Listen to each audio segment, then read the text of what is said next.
Ron Paul gave the kiss of death to Cuccinelli, nullification.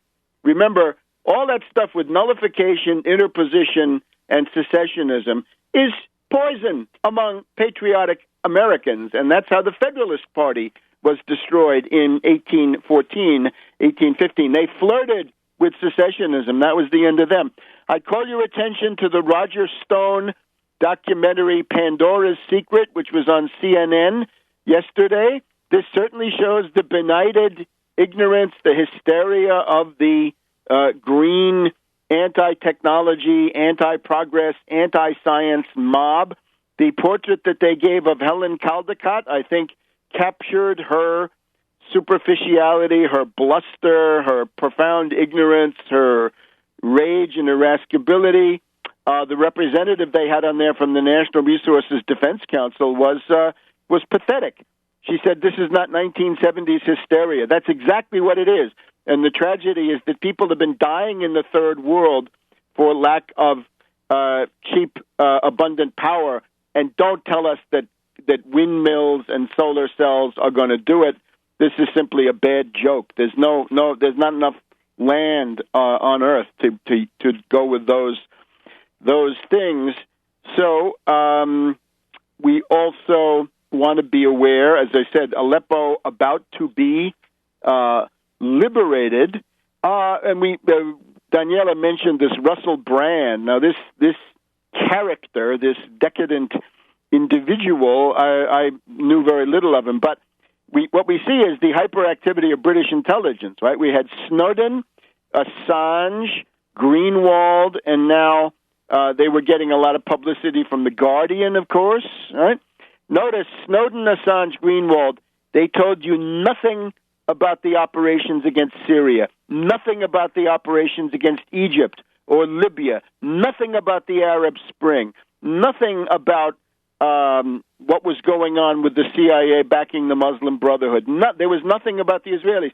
There are no ongoing operations that were blown by these so-called Snowden, Assange revelations. And now we've got, instead of The Guardian, or competing with The Guardian to be the Pravda of the world revolution, we've now got the New Statesman, ultra-left organ of the British financial and spook community, and they're pushing this character, Russell Brand, who obviously he thinks he's a mixture of Che and Jesus Christ. He's obviously a narcissist, and he's telling us about revolution, that it's revolutionary not to vote, but it's revolutionary to go for the total consciousness revolution. There's nothing more tired and hackneyed and shop-worn than these idiotic slogans. All of them have been recycled from France, May 1968, when they were used by NATO to try to destabilize General de Gaulle and open the way to bigger and better U.S. domination of Europe. And notice, when you get somebody of this ilk, right, somebody from the entertainment world, it's the Situationist International. We can smell ad busters, this vaguely radical chic, vaguely pornographic, vaguely substance abusing world, maybe not so vague, maybe more explicit. So that's all going on. Remember, if you want to tell a limited hangout, one of the big signs is the Damascus Road conversion of the person, right? That the person becomes an immediate celebrity. They do so when other whistleblowers are ignored, people who are coming with hotter and more important stuff. They don't get any traction. They tell you nothing new, and they tell you nothing about the big issues, nothing about the JFK assassination, 9/11, the Arab Spring, these other operations. And instead, they prepare more covert ops, right? Pentagon Papers prepare Watergate. Assange prepares the Arab Spring. What is Snowden preparing? An attempt to, what?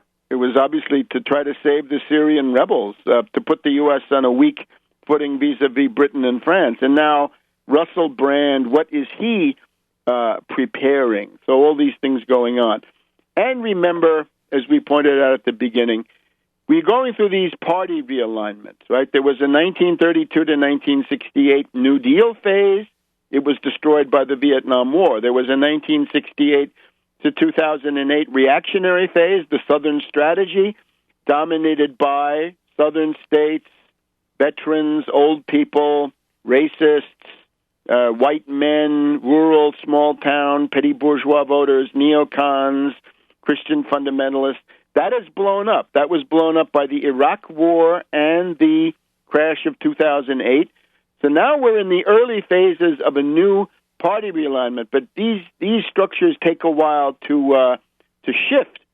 So when you see things like interestingly in New York, right, the first time the Democrats have been able to elect a mayor since 1989, or the fact that in Virginia it's the first time since 1973, I believe, that the White House party has also been able to win the governorship in Richmond. Or another one is it's the first time since the 1880s that a political party has not been able to hold the governorship in Virginia for 2 terms at least in a row. So you're seeing all of these monumental events that are going by, and what it shows is that the old order of 1968 to 2008 is shifting. I would say this Pandora's Secret, right, on CNN, right, an attempt now to return to what amounts to science. In other words, to go back to the pre-1968 paradigm, science, technology, industry, progress, improvements in the cultural and material lot of humanity. That, I think, is a step in the right direction. And the merciless exposure of the hypocrisy and stupidity and hysteria of these green spokesmen, I think, was quite an interesting feature. So I guess that's all of our time for today. We'll see you next week. Watch out for those food stamp cuts. They're hitting right in advance of Thanksgiving. That is a crime. We want to roll that stuff back, roll back the sequester, and we'll be fighting for that next week on World Crisis Radio.